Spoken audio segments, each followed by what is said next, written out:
السلام عليكم. هذا شيء ilişkisi kaçırma var. İlişkisi kaçırma kurtarsa kanı. Hadi kudu da sen hadi kudu kurdu. Hiç ilişki oldu. Nasıl sen şöyle kur. Amin.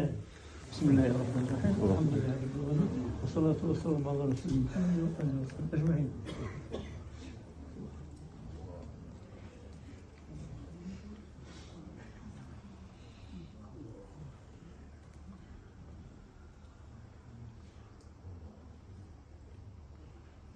وصلى الله تعالى على رسول محمد وآله وصحبه أجمعين آمين برحمتك يا أرحم الراحمين.